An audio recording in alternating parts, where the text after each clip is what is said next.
All right, welcome back to Roguelike Roulette. Wait, no. Welcome back to Dark Souls, everybody. We decided we're not actually going to make an overlay, and we're just going to stay floating up here in the corner of the screen. Ooh. Don't fall. Anyways, yeah, last time we got our weapons, the dual cestus, which I did not look up pronunciation for. And today we're gonna clear out the Undead Burg and see what it has to offer. I would assume it would have the undead. Perhaps.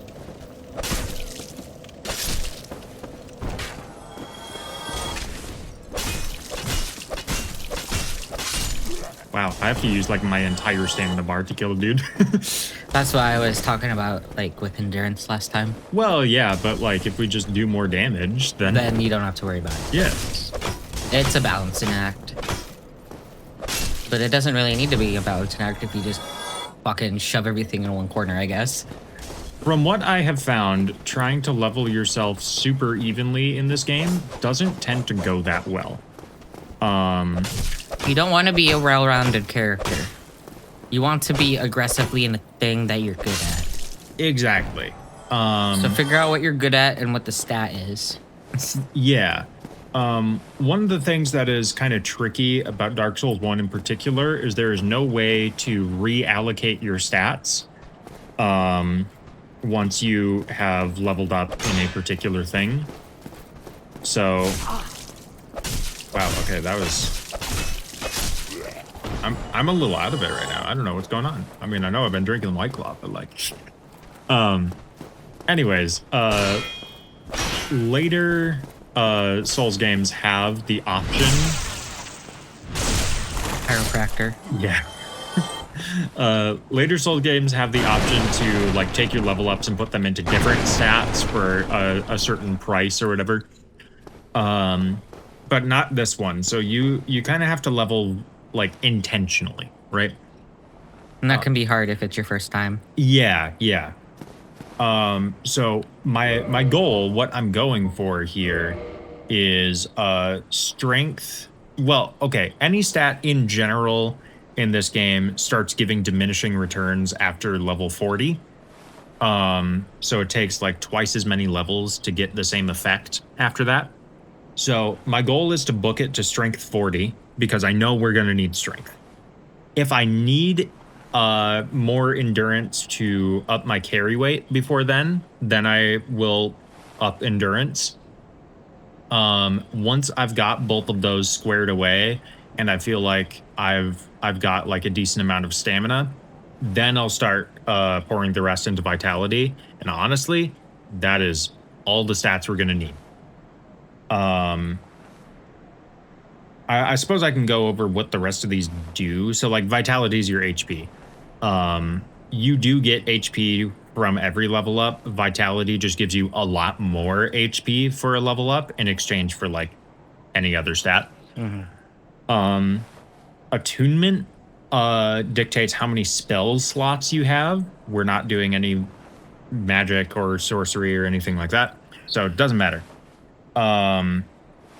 Dexterity is like an alternative to strength, so it will up the amount of damage you do depending on what weapon you're using and how it scales with both strength and dexterity. One could be more advantageous than the other. Resistance just ups your defenses, I think, and your bleed, poison, and curse resist over here. Don't put levels into resistance unless you really know what you're doing. Mm-hmm. Because there are ways around pretty much all of the statuses, and the rest you can get around by just not getting hit in the first place. Mm-hmm. So like intelligence obviously boosts the damage of spells, and faith boosts the effectiveness of miracles. you see here with the cestus, it says required parameters. So we need 5 strength and 8 dexterity to use this. And we actually don't have enough dexterity to use either of the bows we have. We do actually have enough faith to use our talisman if we wanted to.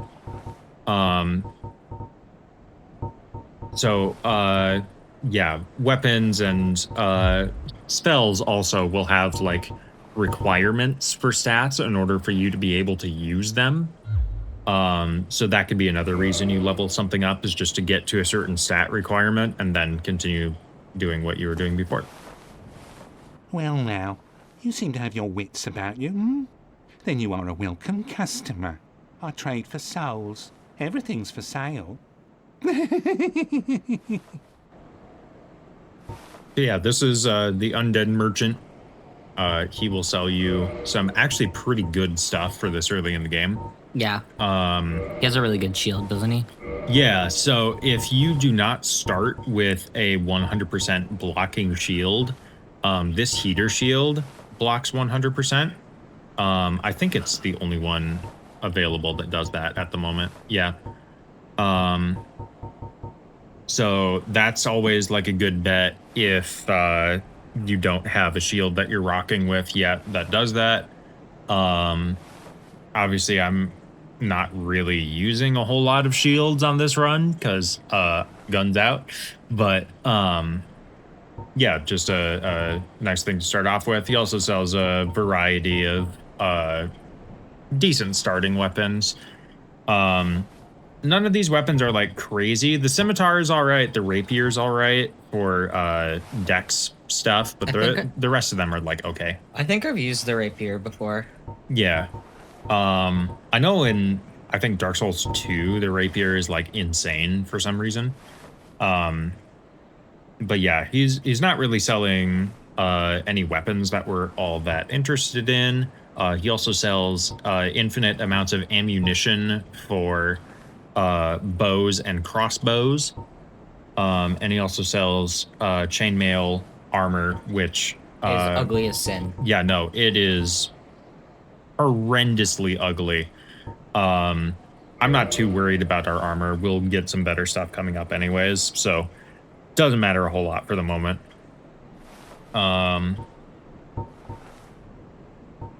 He also sells this orange guidance soapstone, which lets you write and rate messages from other players if you are online. Players can leave messages for each other with very, very limited parameters. And I think you can only leave like 10 or 8. Yeah, you can only leave so many at once. But yeah, that's just kind of a fun way to interact with things. And then he also sells the repair box for repairing weapons and armor at a bonfire.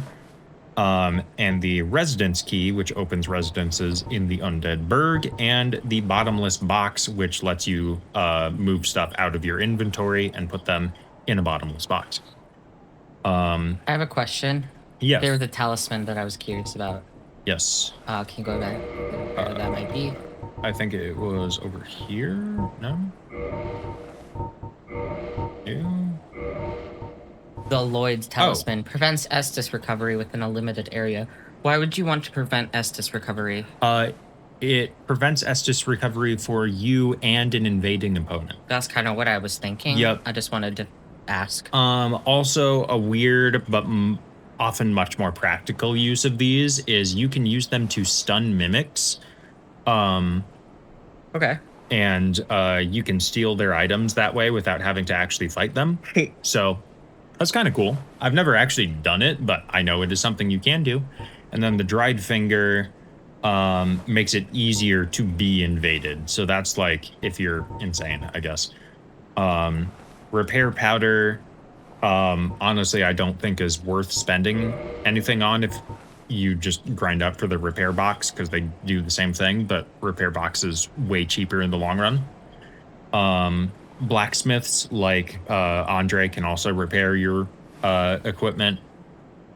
But sometimes if your equipment breaks while you're out in the middle of nowhere, it can be a real pain to work around. So this can be nice to have. The residence key is... What a waste. The residence key is mostly useless because we have the master key. It only unlocks one door for us then. Although it is a door with a NPC behind it that is relatively important for sorcery things if you want to go that route. So we will make mention of that once we get to it. I should also mention, because I don't have a shield equipped, my defensive options are pretty much limited to just outspacing my opponent either by like walking or the very rare backstep or with rolls, or I can still parry. With your fists? With my fist, it is just much more risky. So, for example, get parried. Oh, I unequipped the cestus on accident. Wow, I'm doing great here. They say. Fantastic. Is this okay? Yep. Burp. Yeah, we're recording a little later in the night, actually right after our first episode, because I was just having a little bit of fun. Mm-hmm. And I'm not tired. It's just we have a nice chair and not so nice chair. It's not a bad chair. It's a drummer's stool. Mm-hmm. It's just we don't really have the space for another chair. It just doesn't have a backrest, so that's why I get squirmy. Yeah. Follow me up here? Okay, weird. Then we... Wow, okay. Calm down, guys. And then we fall and get McFisted. Yeah. That's what happens when you go to McDonald's on Grimace's birthday. Yep. Dude, we went to McDonald's and they didn't have the Grimace shake, and I was like, okay. They also... Never mind, I was gonna bring up drama. Oh? They also forgot our fries. Oh, yeah, they also forgot our fries. Well, they didn't put it in the order. Where it was just like we asked for the meal, but they just gave us food and drink and just didn't charge for the fries. So I don't know. At least we didn't like lose money, but it was like, yeah, it was silly. I know. First world problems type beat. Not the end of the world. You'll survive. Yeah. Anyways, the main... I don't think I will survive without the Grimace shake. Anyway. The main way we're supposed to go is kind of across here. These guys are dickweeds. Yeah, I'm trying to figure out a way to deal with more at once. I was gonna say a word, but I don't think YouTube was gonna like it. Probably not. It was a C word. No, they do not like that one.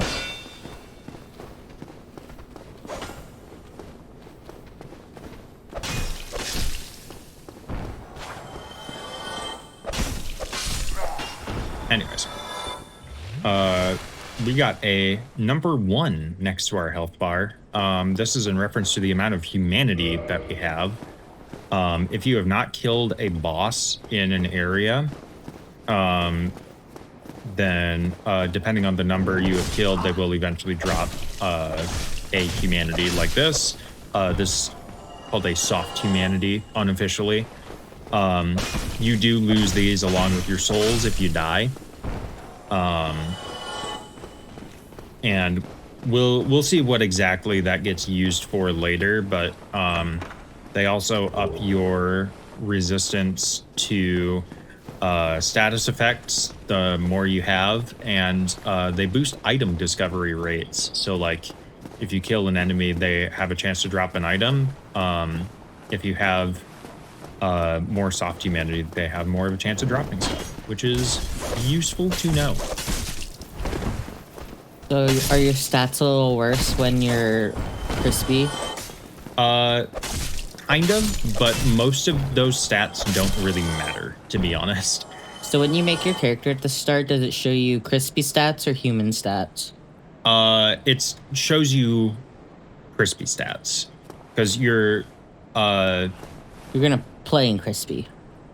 Well, right, and like you can become human by sacrificing one of your soft humanity to a bonfire, which does a whole host of other things. But your stats do not change based on whether you are crispy or human. They just change based on the amount of soft humanity you have on you. I see. This door over here gets unlocked by the residence key that guy was selling, but we have master key, so it doesn't matter. It just gets you access to this treasure chest and like a little way to loop back around on these guys if you want. That chest contained gold pine resin, which you can use to buff your weapons with temporary lightning damage.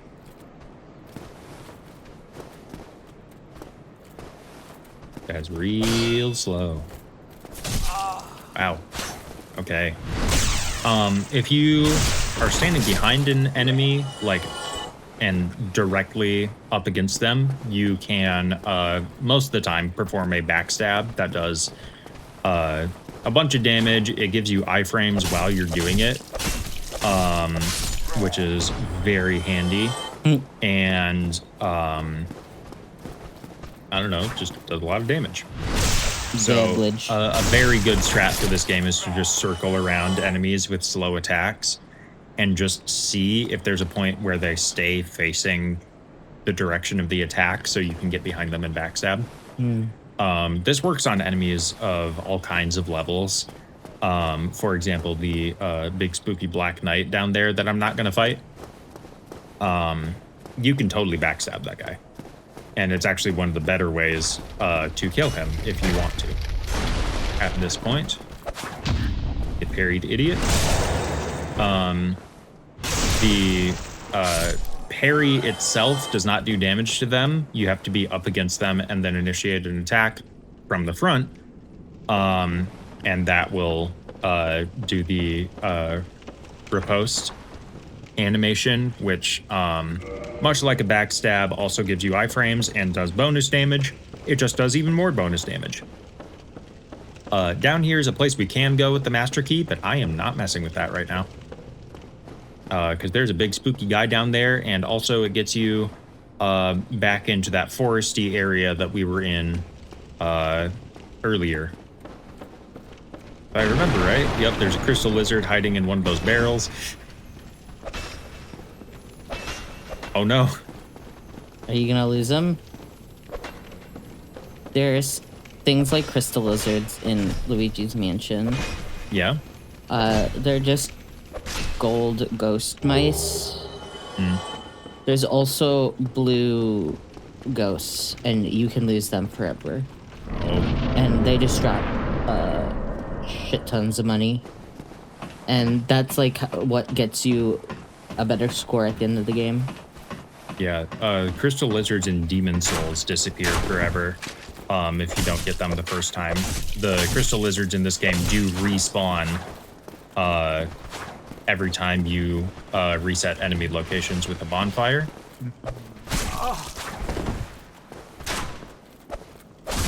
Wow, I am terrible. The stubby range on the punch is something to get used to for sure.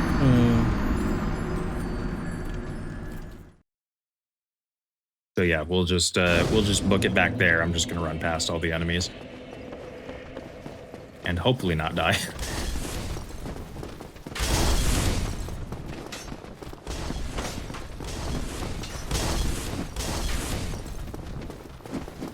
One small thing is that sprinting in this game, besides just consuming stamina, it also makes enemies deal bonus damage to you if you are hit while sprinting.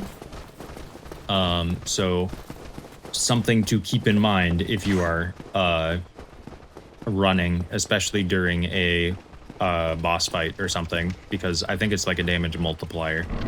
It's like, yeah, you're being speedy, you're being not careful. Die of ligma. It also applies if you are jumping, because that can only be triggered while you're sprinting in the first place. Okay, off to a better start already. I was so afraid that was gonna miss. Okay, and we are back where we were. So this place is obviously a boss arena, right? It's got a fog gate preventing you from leaving on both sides. What do you mean there isn't a boss? There's no boss. That is the question. Where is the boss? Where is he? There's no boss here. I'm going to use the gold pine resin to buff my cestus with lightning. So I do more damage to this big guy, the Taurus Demon, the first real boss of the game. There are several bosses that you can fight as your first boss because of the open-ended nature of this game. The Taurus Demon is the most common one. Yeah, I wasn't quite fast enough getting up the ladder here. Usually that's not too hard. Yeah, with the lightning, the plunging attack damage is pretty good. Actually, the regular attack damage is pretty good. Nice. The Tauros Demon's not too bad. He gave me this is as far as I've ever gotten in Dark Souls is killing him. Once you figure him out, he's not too bad. It's just a lot of wow, my rolls are just not coming out. Yeah. It's just a lot of trying to keep a space between you and him. That missed? Come on. I was like up his ass.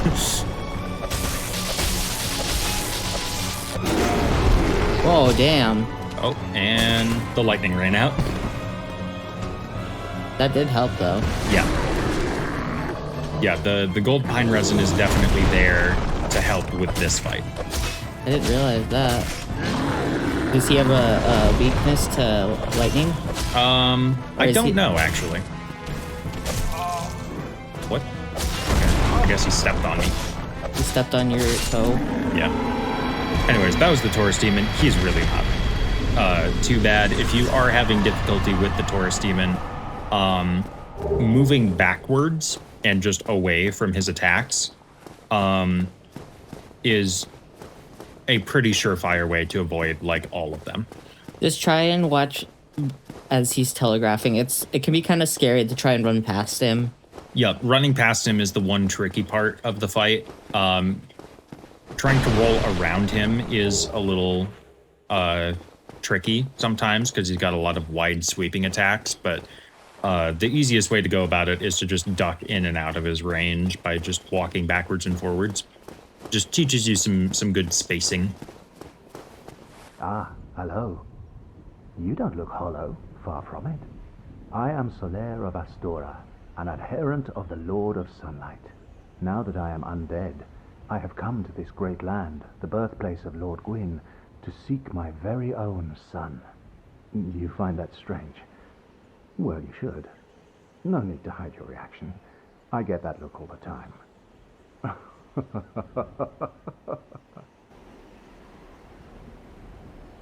Oh, aha. So I didn't scare you. I have a proposition, if you have a moment. Sure. The way I see it, our fates appear to be intertwined. In a land brimming with hollows, could that really be mere chance? So what do you say? Why not help one another on this lonely journey? Of course. This pleases me greatly. Well then, take this. We are amidst strange beings in a strange land. The flow of time itself is convoluted, with heroes centuries old phasing in and out. The very fabric wavers, and relations shift and obscure. There's no telling how much longer your world and mine will remain in contact.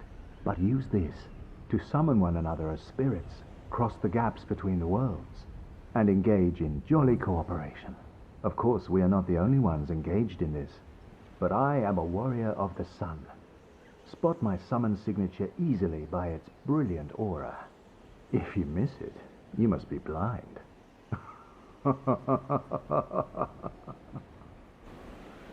So yeah, this is Solaire. Everybody loves Solaire. That's because he's a homie. He will help you out, and he will give you the tool that lets you help out others. If you are in human form after sacrificing a soft humanity to a bonfire, summon signatures on the ground will be revealed to you, and you can use them to summon in other players that will help you clear out areas and fight bosses.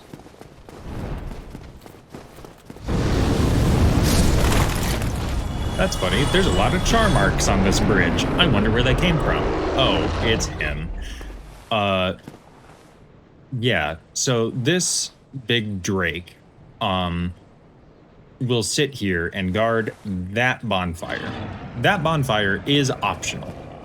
There is a way around him, but it's also not too tricky to get him to move. And I will show you how. But also, there's a shortcut to this bonfire down here. Definitely get it. Definitely worth getting.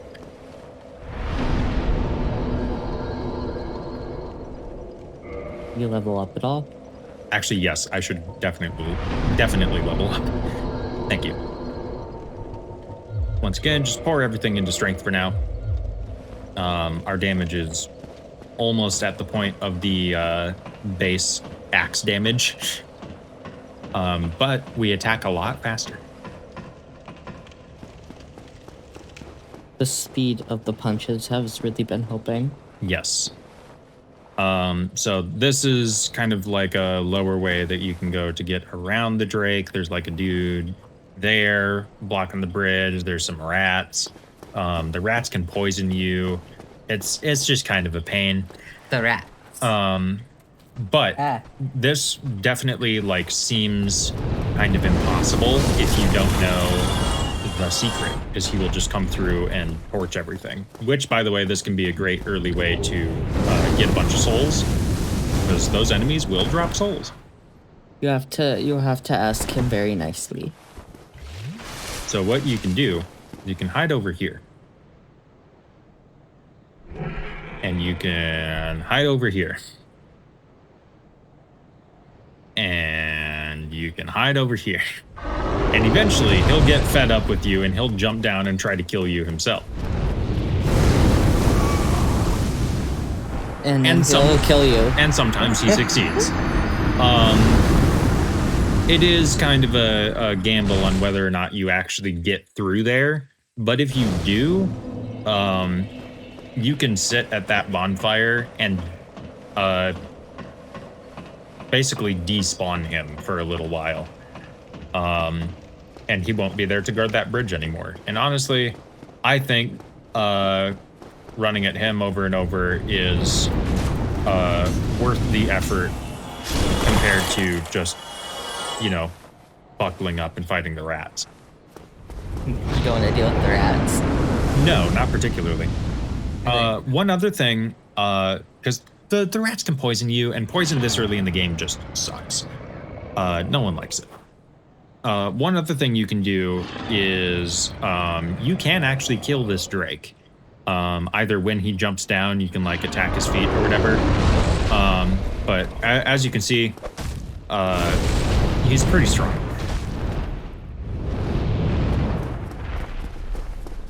Okay. I'm gonna name him Sussus Among Us.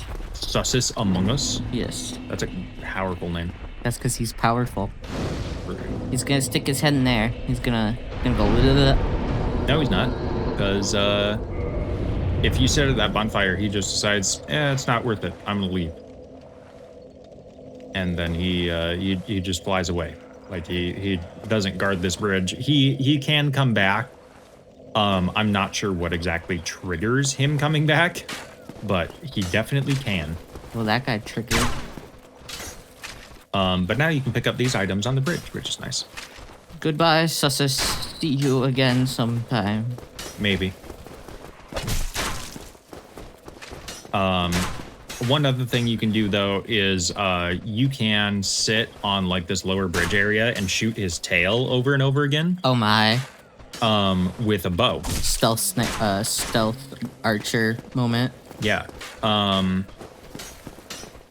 There's not really a whole lot that he can do about it, which is great for you.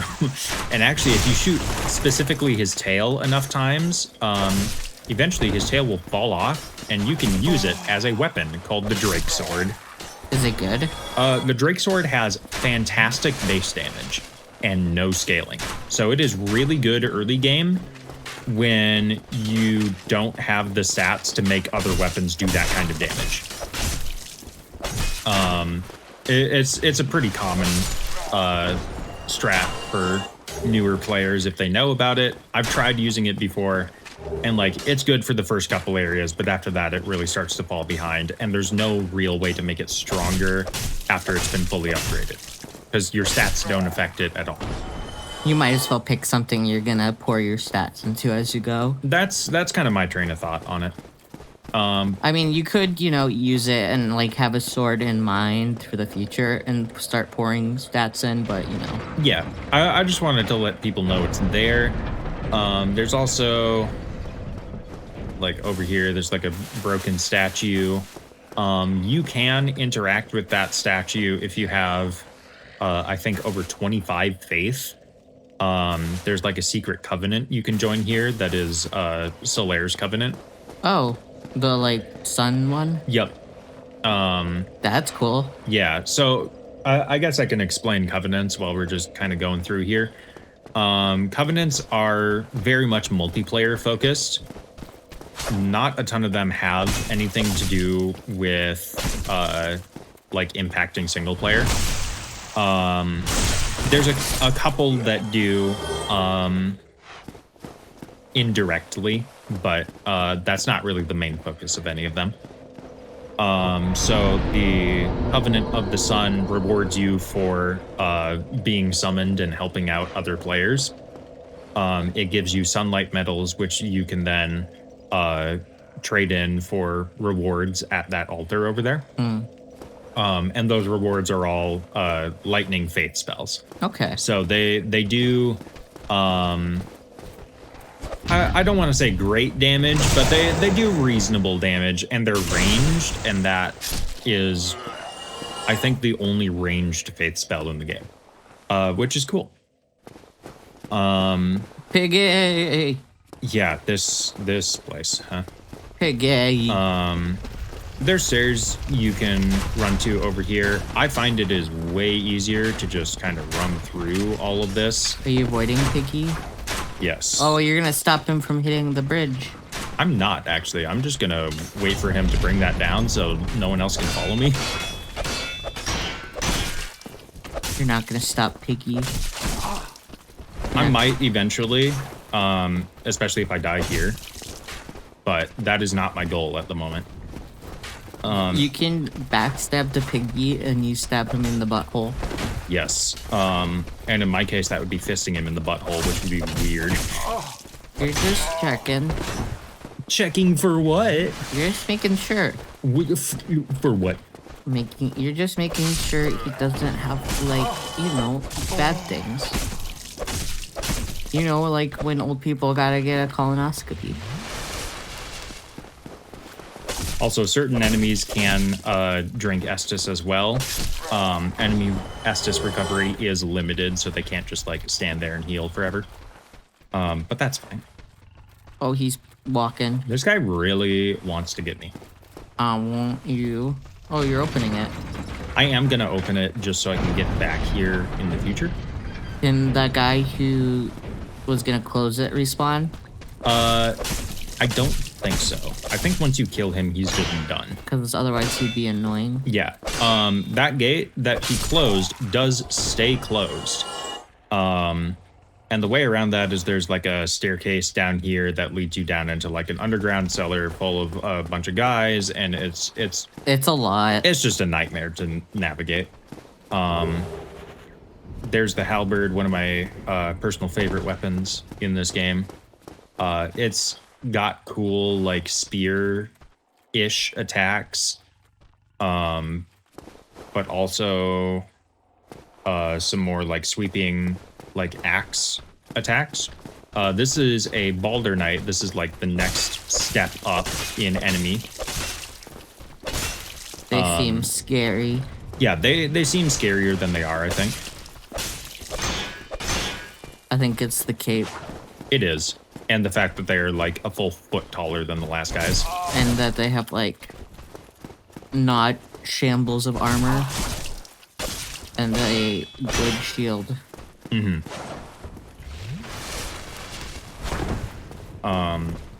These enemies have actually something that you don't see a whole lot in this game. which is that they can enter like a unique stance where they just kind of like point their sword at you. What is this guy doing? He wants to tussle, I guess. They can have like a unique stance where they drop their guard and point their sword at you. And if you attack them while they're doing that, they will parry you. Okay, I guess he changed his mind. He's going back. Okay, bye, friend. And so yeah, if you get parried by these guys, you're dead. Like there's no way around it. There are 2 more Baldur Knights in there, and then there's also a big guy, or there's this little side path.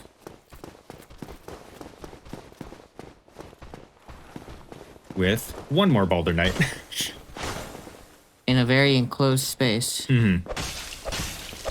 I mean, at least with the punching, you don't have to, like, with such a limited range, you don't have to deal with it hitting the wall. I really don't. That's nice. Yes, certain weapons with, like, wide sweeping arcs can have trouble in areas like this where they just bounce off the wall.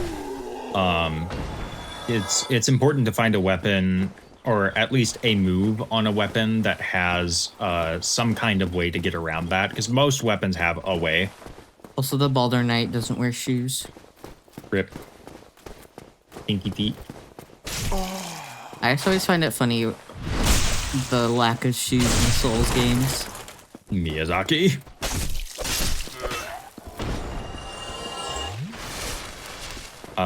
Yeah, so if you go through the little underground area, it'll spit you out somewhere over there, and then you can come through this little hallway. So like either way, you're gonna have to fight that Baldur Knight, or you can run around him, I guess. I did that for a long time when I first played this game because I was like, they're too scary, but like they're really hot. I like how slow the arrows are. Yes, the arrows are like dodgeable, which is lovely. I'm just gonna ignore those guys and run down here.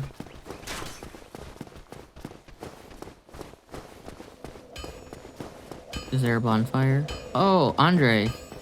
Yeah, so we have now looped back around to where we sequence broke to get the weapons that we're using.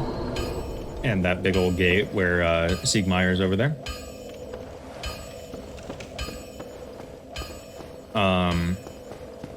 So yeah, now you have access to Andre, and you can upgrade your stuff. You can level up here. Can you level up?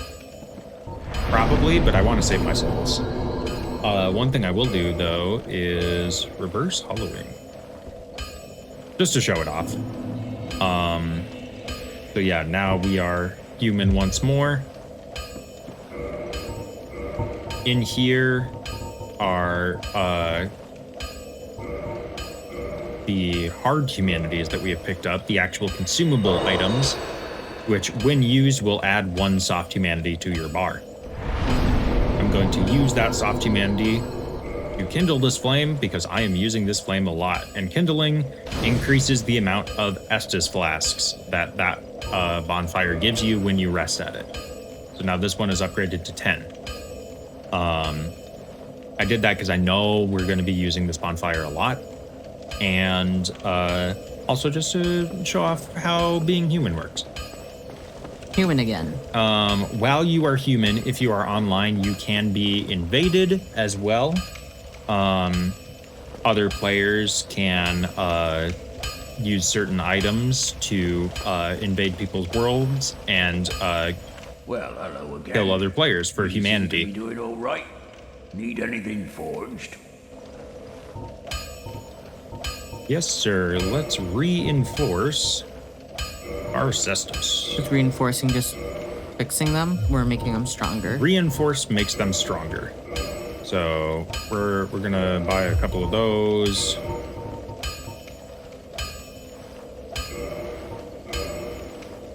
So you needed Titanite to upgrade your weapons, and upgrading weapons does far more to increase their damage than leveling up does.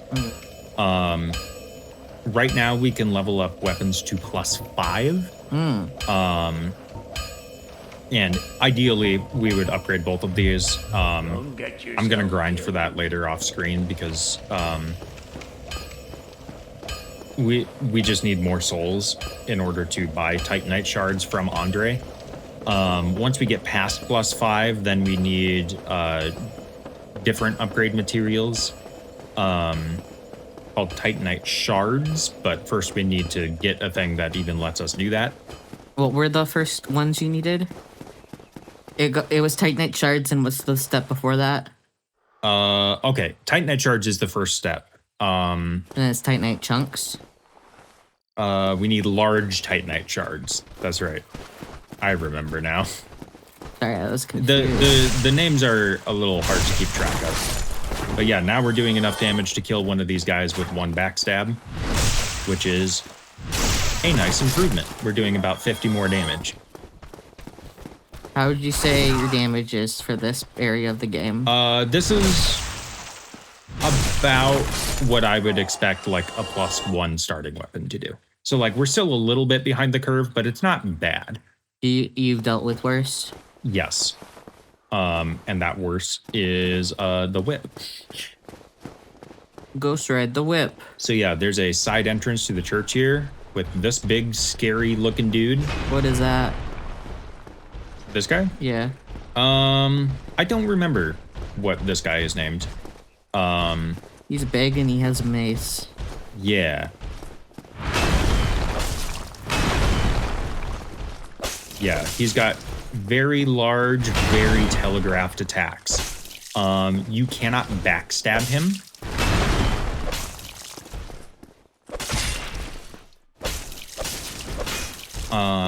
And also, I don't know if you can parry him. I don't really want to find out. I like his shield. I like how it's shiny. Yes. So yeah, that guy drops a Titanite shard. All right. Is that what you were hoping? Or does he always drop that? I think he always drops that. What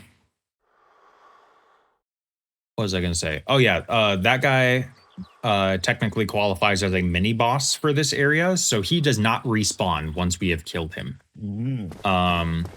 Very helpful to know. I see. Over there is like the front entrance with the Balder knives. There's like another one hiding around the corner somewhere. You can kind of see him.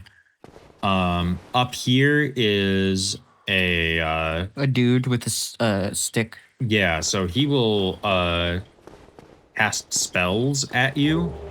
Shadow Wizard money game. And he will also buff nearby enemies. So like there's a bunch of really weak hollow guys up there that he buffs the damage of. But also if these Balder Knights are aggroed on you, he can buff them too. Gross. Yeah, he's just really annoying. But he also counts as a mini boss. So if you kill him, then he goes away forever. Over here is a little elevator. And we're just gonna step right in here.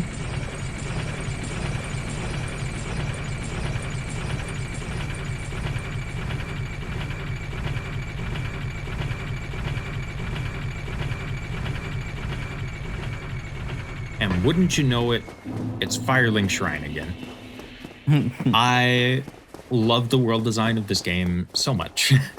And how interconnected it is. Yeah, because all of it is like spatially consistent, right? Like the world actually does fit together like this. There's not a whole lot of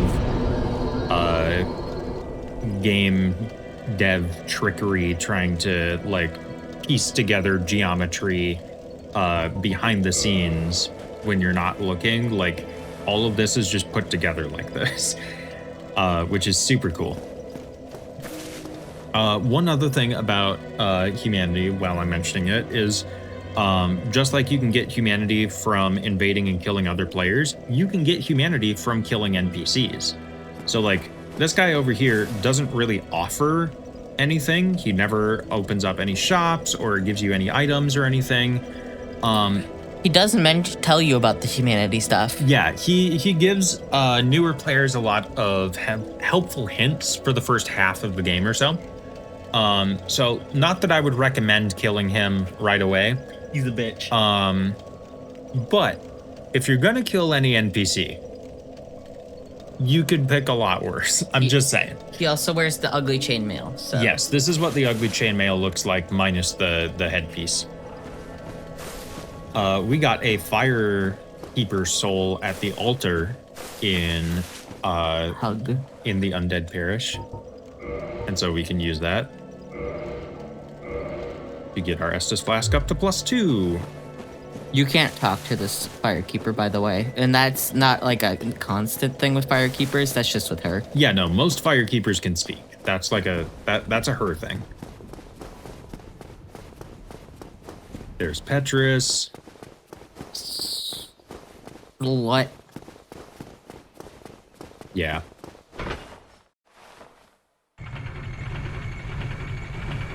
But yeah, that's a nice little helpful shortcut. Also, if you don't kindle the bonfire by Andre, that is a really easy way to get 10 flasks for this church area.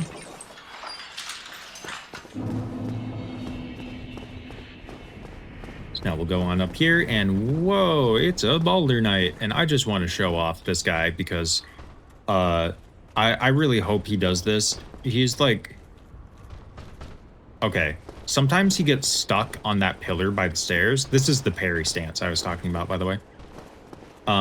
Sometimes he gets stuck by the stairs and can't really like figure out how to leave. And it can take him a long time to get dislodged from that. I'm kind of waiting for this guy to stop doing his thing. Technically, I can kick him out of that stance. But kicking in this game is very inconsistent because the way you do it is by pushing forward and attack at the same time. And sometimes that just results in you doing an attack. So that if I did attack there, that would just kill me outright because he would parry me and then I would die.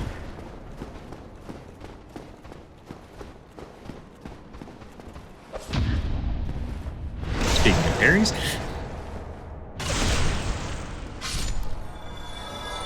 Hey, got another soft humanity from that. Nice. We have not killed the area boss of this area yet.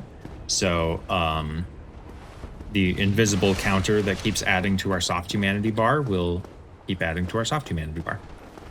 Well, there he is. Yeah, we're gonna just walk in here and then walk back out because he has a lot of guys up here. Hello. He is deciding not to buff them for some reason, and I am A-okay with that.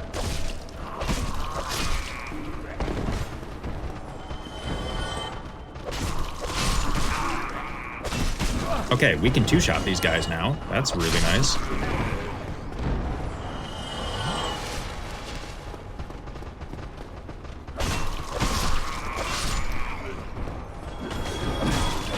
Standing on the stairs can be nice for them too, because a lot of their attacks will just go over your head. And then you punch him in the knees. Yeah, and just kneecap them to death. Okay. I want to see the wizard if you're gonna kill him. Yes. He just looks really cool. Yes, so he is called a six-eyed channeler. Oh, he's gonna stab you. Yeah. I didn't know he could do that.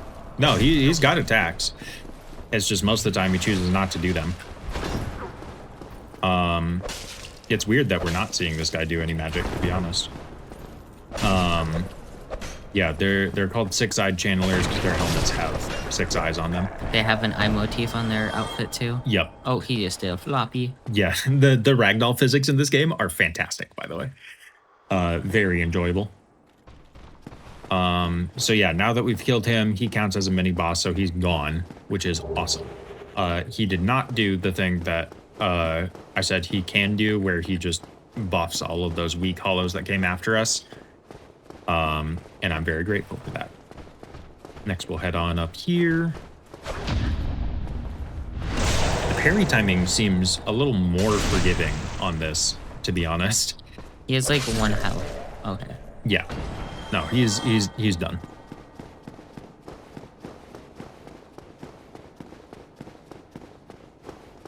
Let's see what's over here. Just a dude in a barrel. Foreshadowing. So yeah, hard humanity you'll pick up all over the place. There's 3 at Firelink Shrine, which is like enough for you to play around with it, kind of figure out what it does. Oh. Oh, Still human, are you? Then I am in luck. Could you help me? As you can see, I am stuck without recourse. Are you gonna save him? Yeah, of course. He's a man in need. Thank you.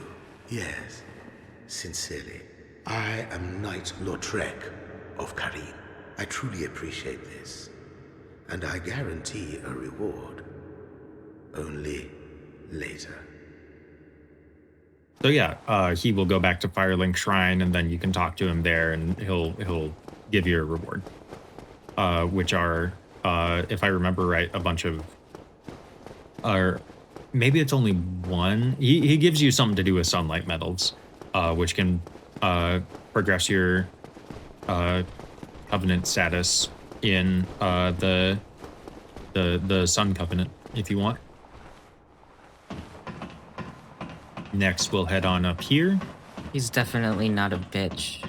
Yeah, no, he definitely doesn't talk like a fucking snake.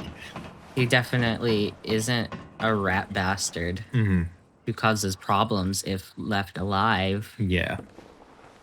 So here, because we are human, we can see the summon sign of not just other players, but NPCs.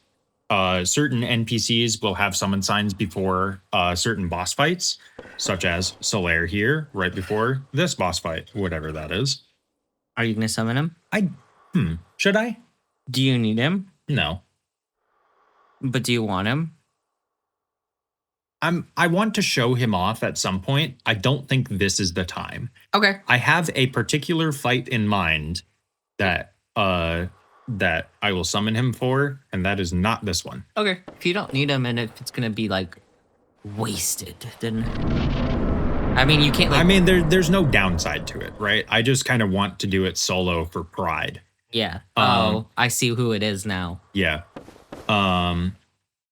The other thing is if you summon somebody to help you with a boss fight, that boss's health will increase. So if your summon dies super early, then it actually makes the fight harder for you. It's like, frick you dingy dong. Mm-hmm.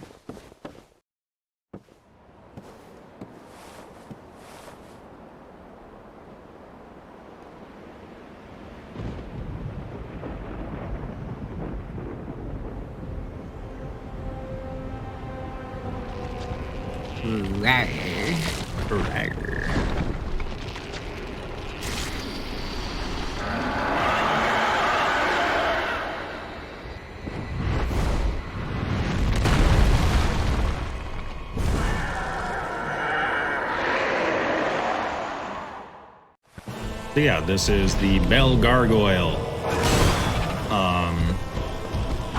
This fight can be a little bit tricky. You can walk off the roof here, actually, and that can really screw you over. Whoa, that's a cool attack. It is. Didn't this boss in like your first playthrough give you so much trouble? Yeah, this is a boss that is very difficult for new players. It's your first multi-boss because after you get him down past half health, he brings in a second gargoyle who almost exclusively just breathes fire. Like that. Yeah. The only advice I can really recommend is try to get rid of one of them as soon as possible. Oh, he doesn't have a tail. Yeah, this one does not have a tail. He just has a little nubbin. Yeah, once again, the pine resin makes that fight a lot easier. Oh, you got a hat. Hey, I got the gargoyle. Is that a cool hat? It's actually pretty good. Yeah. It looks dorky, but like... It looks a lot stupider than I thought. Yeah, no, it looks dumb. But the stats kind of buzz it. Are you gonna keep wearing it then? Yeah. One thing you'll find out very quickly is if you want to have optimal gear loadout, you're gonna look like a fucking idiot. That's part of the fun. There's so many pants and like skirts that you end up wearing. A lot of time it's like, it seems like it's skirts. Yeah. And then they never have shoes. Mm-hmm. It's like, you want a skirt? Okay. You're gonna get a long, beautiful, flowing skirt that makes no goddamn sense, and it's not gonna have shoes. And you're just gonna have to deal with that. Exactly. So you're gonna be trudging through poison swamps and lava with no goddamn shoes. Yep. One other thing with that boss fight is the first gargoyle, the one with the tail, you can actually cut his tail off and use it as a weapon. The gargoyle tail axe is like a pretty decent axe weapon. And it is available like pretty early in the game. Is that the bell? Yeah, so this is the first of 2 bells that we have to ring. What do they do? Who knows?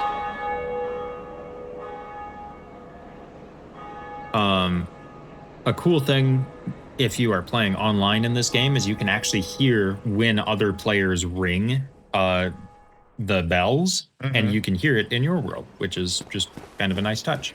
It doesn't get annoying. It doesn't. No, it's pretty quiet. It's in the background. You would think it might get annoying, but yeah, it doesn't. But like that's as loud as it gets, and we're standing at it. So Yeah.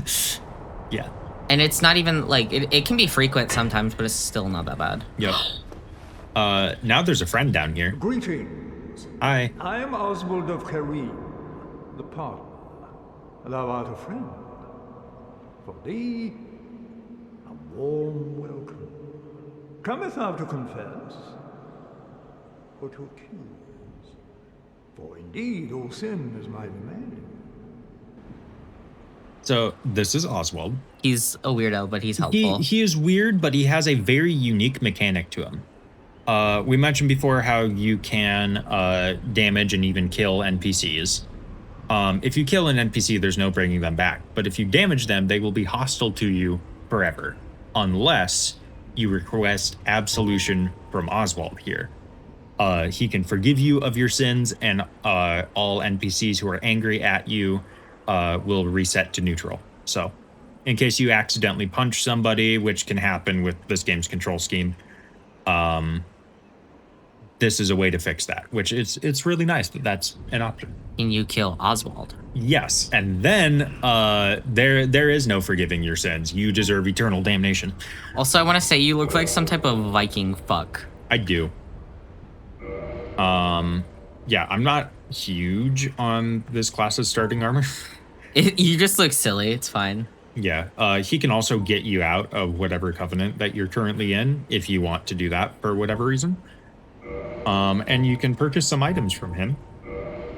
He's got a miracle called Karmic Justice, which like does auto recoil damage against it says heavy damage. It's a little inconsistent on whether or not it actually works. I remember trying to use it in my miracle run, and it was honestly not worth the effort, but it's cool that it exists. There is also Velka's Talisman. Velka's sin, yes. The sin bird. Yes. This talisman this black tuft of hair that serves as a talisman belongs to Velka, goddess of sin.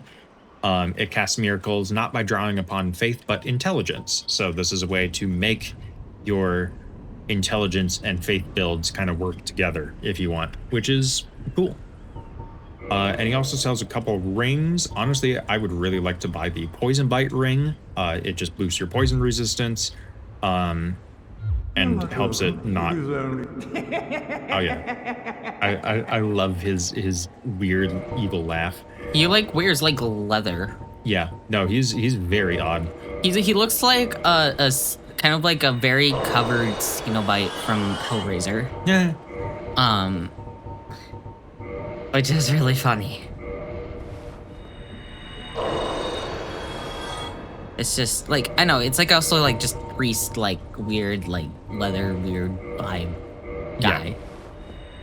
Yeah. Mm-hmm. This man is weird. I am. Let us purchase the poison bite ring.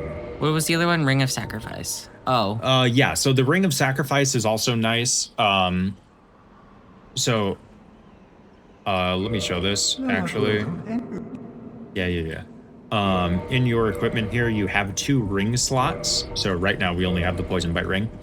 If you wear the ring of sacrifice in one of your ring slots, when you die, that ring will break and you will keep all of the souls that you would have lost. Okay. Also, what was he saying about you being human? Does he only help you if you're human? No, he says it is only human to commit a sin, and then he does an evil laugh. Yeah. I was just curious. Yeah, that's Oswald. He's a goofy boy. Yeah. And now we have a couple more options on where we can go.